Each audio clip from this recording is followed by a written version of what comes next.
Ya estamos aquí en Átomos y Bits, dispuestos a ayudaros a sobrellevar el calor, dispuestos a contaros más cosas interesantes, porque el verano, vamos a ver, el verano está bien para descansar, pero luego uno se aburre, no sabe qué hacer.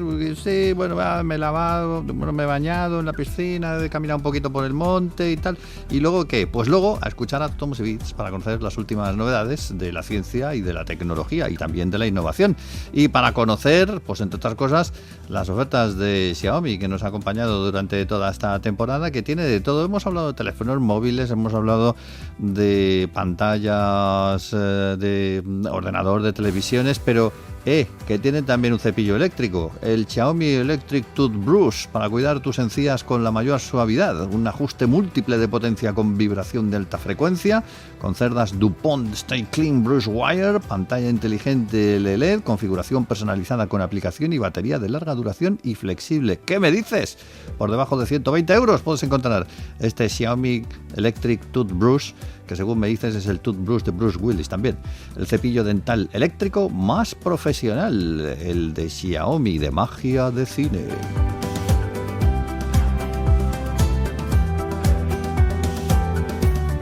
Y con el bañador puesto tenemos a don José Manuel. ¿Cómo está usted, señor, en esta semana? ¿Qué tal? Pues bueno, aquí acabando julio ya. Sí, señor. Y vamos a hacerlo de la mejor manera posible, es decir, contando cosas interesantes relacionadas con todos estos asuntos que tenemos encima de la mesa habitualmente, y entre ellos, pues un misterio. Oye, siempre hablamos de misterios, de cosas que quedan ahí por resolver, que no sabemos si conseguiremos acceder a la solución en el tiempo que nos queda, pero este en concreto sí, los cuásares, el misterio del poder de los cuásares, ya está. No sé si resuelto, pero casi. Bueno, casi, efectivamente, dices bien.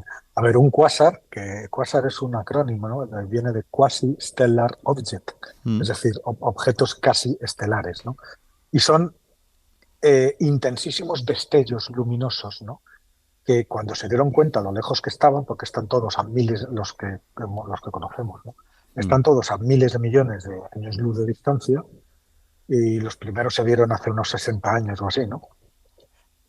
Pero para que te des una idea, el brillo de estos objetos es tan intenso que para igualarlo tendríamos que colocar 1 billón, o sea, 1 millón de millones de estrellas en un volumen del tamaño de nuestro sistema solar. Sí, eso es una Imagínate barbaridad eso. imagínate tú qué descomunal cantidad de energía libera uno de estos objetos. Luego se vio que los cuásares son galaxias.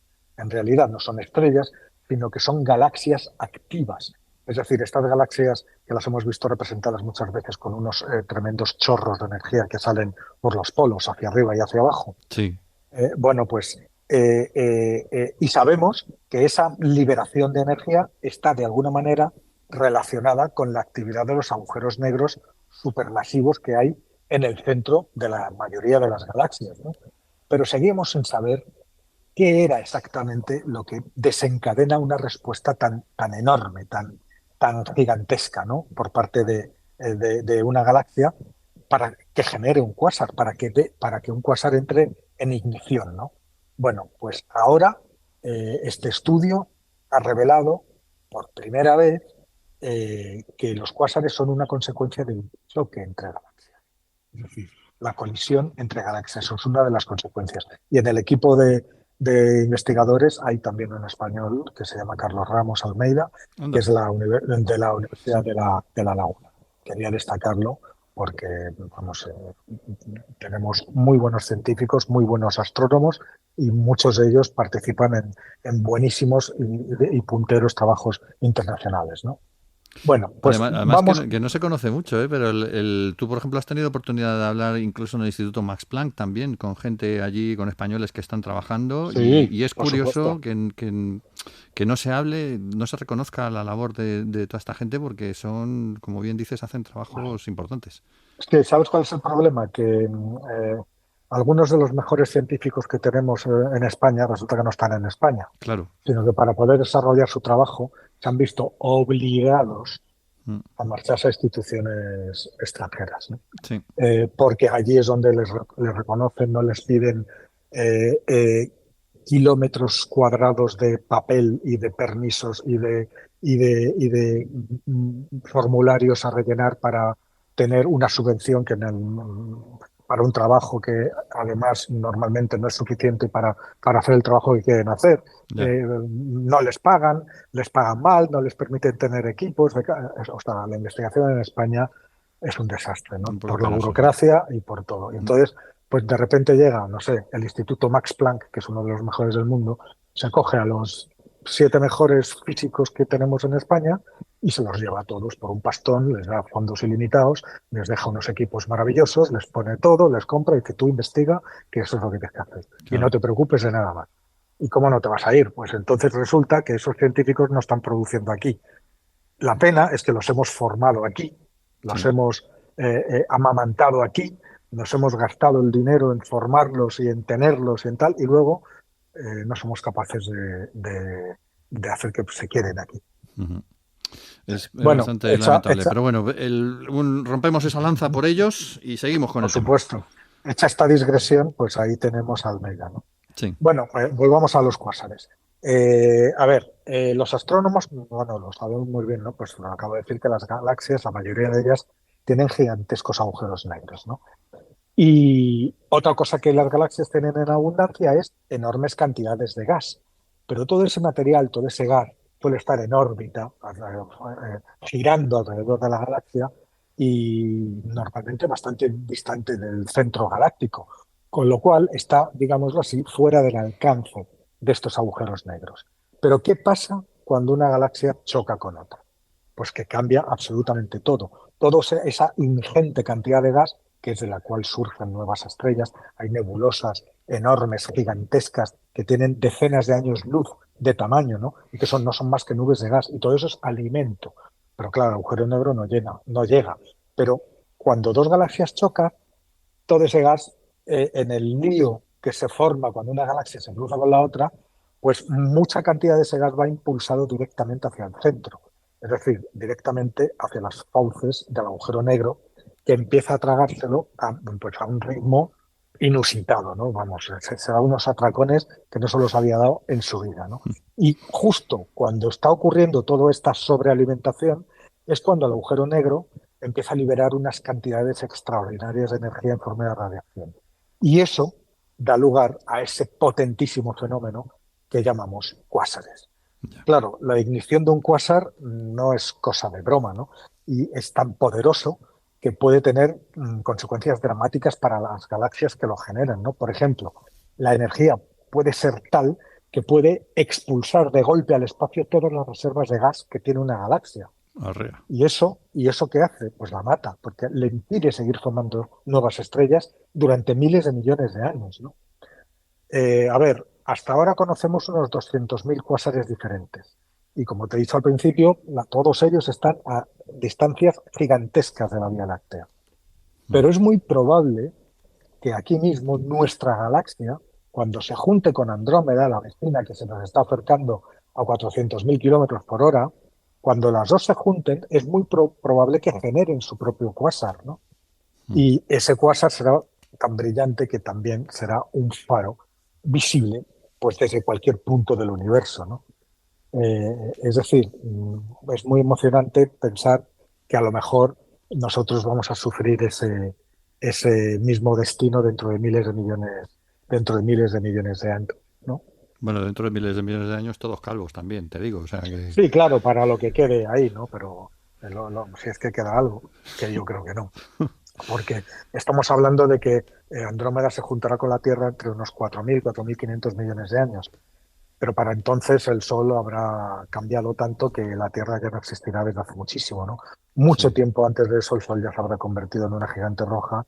La Tierra habrá quedado o absorbida por el Sol, con lo cual no estará, o achicharrada por el Sol porque estará mucho más cerca del Sol de lo que es ahora, si se hace el Sol más grande, ¿no? Una Pero en gigante roja. fin, No, no va a ser una enana roja el sol, va a ser una gigante. el Sol acabará siendo una enana blanca Ajá. al final de una larguísima fase de transición para la cual pasará por una etapa de gigante roja. Ya. Es decir, cuando el Sol acabe su combustible, la gravedad lo aplaste y se encienda el helio, ahora mismo está quemando hidrógeno, se enciende el helio, cosa que necesita 10 veces más temperatura que el hidrógeno. La combustión nuclear del hidrógeno son a 10 millones de grados y el helio a 100 millones. Entonces, cuando se le acabe el hidrógeno y se apague, la gravedad lo aplastará. Al aplastarlo, lo calienta.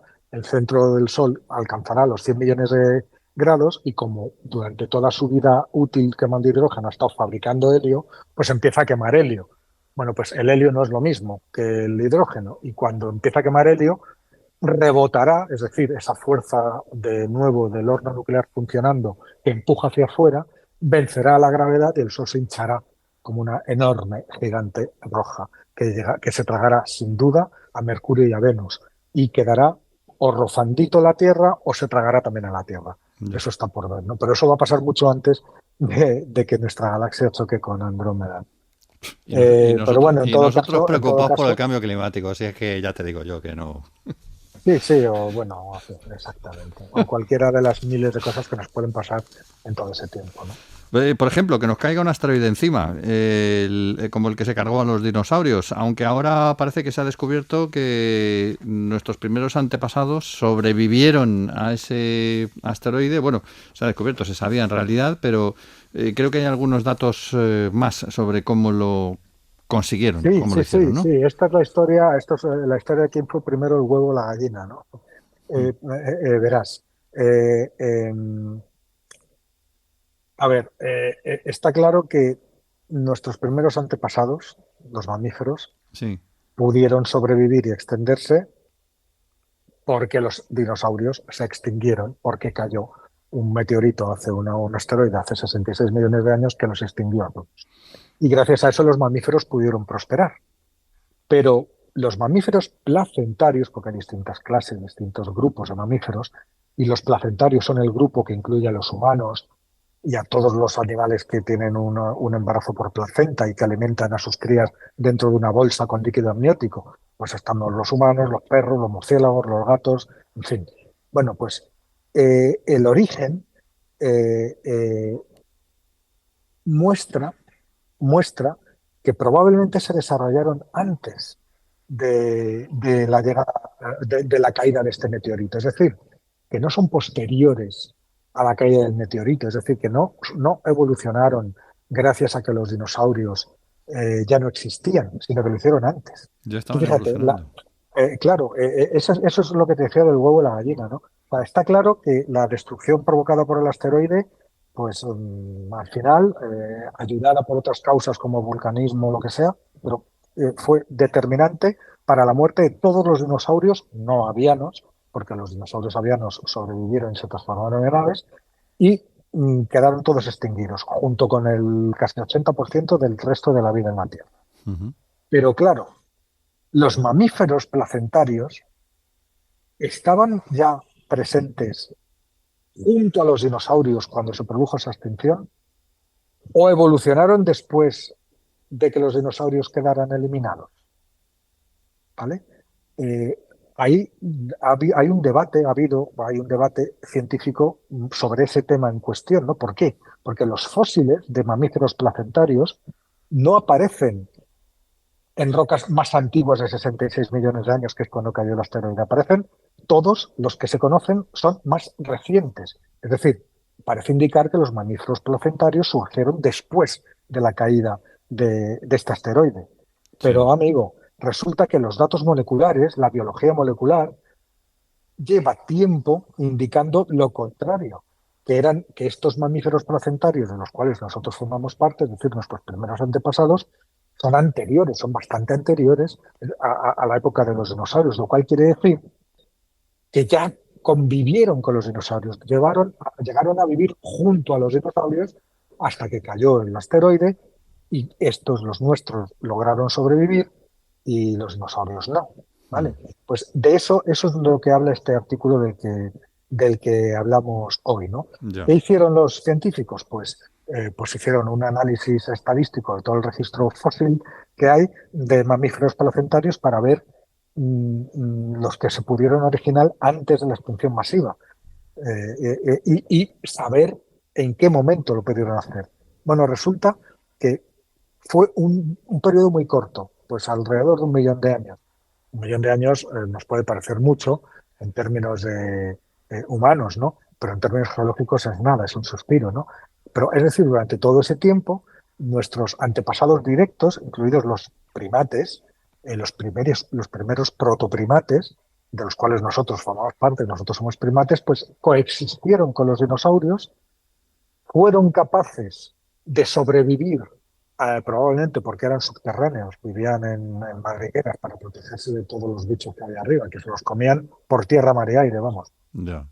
Fueron capaces, por lo tanto, de sobrevivir al impacto del asteroide y eso sí, cuando el panorama se quedó libre y despejado de dinosaurios a causa del asteroide, pues fue cuando surgieron y pudieron proliferar y multiplicarse de la manera en que lo han hecho para llenar el mundo, ¿no?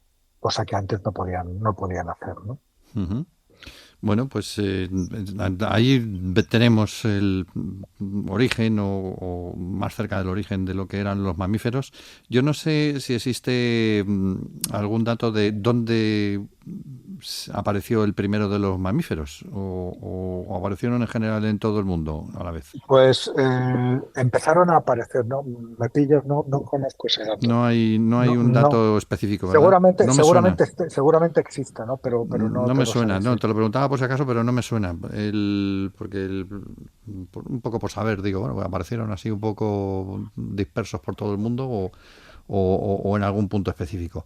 No, Bueno, van apareciendo, lo que pasa es que, claro, pero van apareciendo después o sea, donde van apareciendo los restos fósiles es después de la caída del meteorito. sí, Pero claro, aparecen a lo largo de un periodo que a lo mejor estamos hablando de un millón y medio de años, 2 millones de años. sí. Y eso es un periodo instantáneo, ¿no? O sea, aparecen justo después, justo después. Eso es justo después. Entonces yo no tengo el dato tan preciso de saber exactamente cuándo ni dónde apareció el Mm. primero de ellos, ¿no? Porque es un periodo en el cual aparecen y ese periodo está después de la caída del meteorito. Pero este análisis que han hecho estos científicos nos demuestra que ya existían desde antes.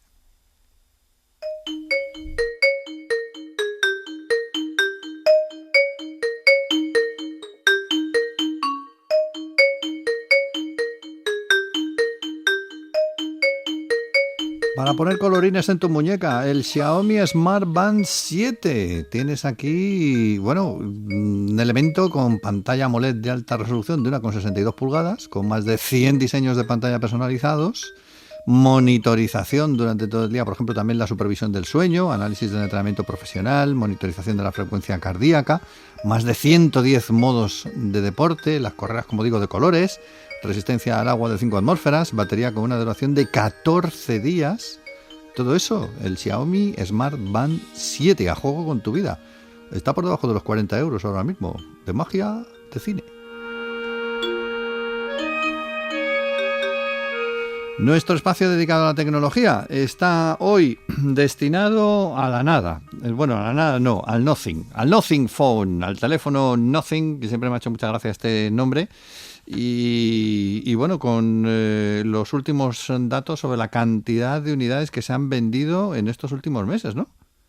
Sí, no solamente eso, sino a la llegada, que ha llegado, se ha presentado hace unos días mundialmente, del Nothing Phone 2. El Es 2. decir, el segundo, el segundo terminal, el segundo teléfono de Nothing, hace justo un año que se presentó el primero, que fue un cambio radical. Y sí, es verdad, han hecho públicos también los datos de unidades vendidas, ¿no? Claro, en este año. A ver, llevan 3 años. La marca Nothing tiene que vienen de los antiguos, de ejecutivos antiguos de OnePlus. Sí. Pues fíjate que es como una especie de escisión, pero resulta que es una marca europea. Europea. El diseñador, el CEO es nórdico, ¿no? No me acuerdo si es noruego o sueco, pero de por ahí, ¿no? Mm. Y la sede la tienen en Londres. Es decir, es una firma europea, no una firma china. Y esto ya dice mucho, ¿no? Porque Europa estaba prácticamente desaparecida de la fabricación de teléfonos, igual que los Estados Unidos, que tiene a BlackBerry, que tiene a iPhone y no tiene, y para de contar, no tiene más, Sí, ¿no? sí, pero Casi todos son, aquí se acabó Nokia y bueno, tuvimos algún claro, experimento español también. sí, tuvimos algo, sí, claro, es verdad que nada, todos los que había españoles han desaparecido, ¿no? Han Mm. desaparecido todos. Pero bueno. Y tenemos este europeo. Y el año pasado lanzaron varios auriculares, dos o tres auriculares inalámbricos y este Nothing 1, que tenía un diseño absolutamente novedoso. ¿Novedoso por qué? Porque toda la trasera estaba eh, Transparente. tenía una parte transparente que permitía ver las tripas del terminal y una serie de luces LED en forma de semicírculos, en forma de rayas, que se iluminaban según lo que estaba haciendo el teléfono en ese momento. Es decir, estos señores inventaron como un nuevo lenguaje del teléfono que se comunicaba por la parte trasera con el usuario para avisarle de llamadas, de notificaciones, etcétera, etcétera, etcétera. Muy bonito. O sea, tuvieron que hacer un gran alarde de diseño porque para colocar eso tuvieron que mover, todos los teléfonos son estándar, ¿no? Tuvieron que mover toda la distribución interna de las piezas del teléfono. Hubo distribuidores que no querían servirles piezas a medida porque les parecía que eso era una burrada. Es decir, consiguieron instaurarse y consiguieron vender 1,5 millones de unidades.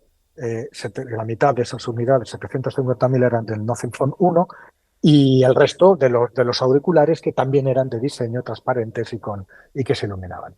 Y ahora llega el Nothing Phone 2 y viene a corregir algunos de los fallos que aquel primer dispositivo tuvo, que estaba pensado aquel dispositivo como gama media. Era caro, pero claro, era caro por cuestiones de diseño y de materiales, Sí. no porque llevara unas cámaras maravillosas, un procesador de última generación, etcétera, etcétera, sino por otras razones, ¿no?